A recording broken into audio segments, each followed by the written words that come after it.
Wir müssen Selbstvertrauen haben, dass wir zu dem stehen, was wir machen.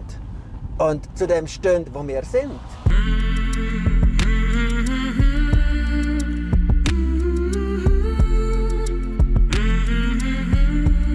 Und nachher das einfach so, wie wir leben und was wir denken und was wir fühlen und so nach außen tragen. Ja, ganz genau, so sehe ich es auch.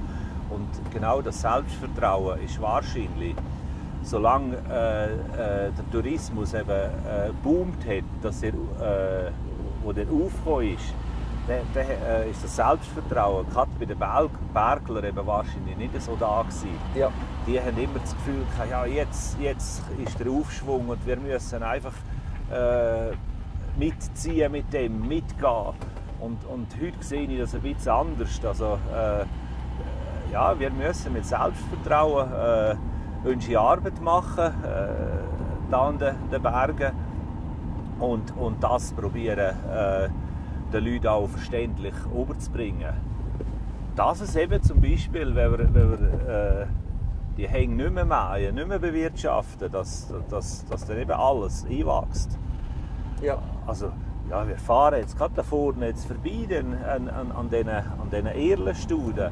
Also, ich bin überzogen, wenn wir die Hänge nicht mehr bewirtschaften, also nicht überzogen, das weiss ich,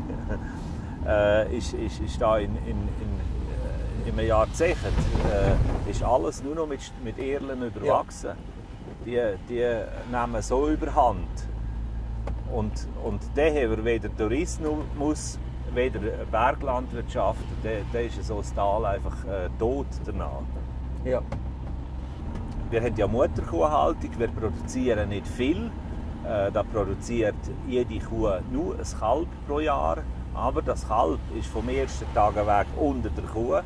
Das kriegt Milch von der Kuh, später Gras, was draussen wächst, im Winter Heu im Stall. Und genau das meine ich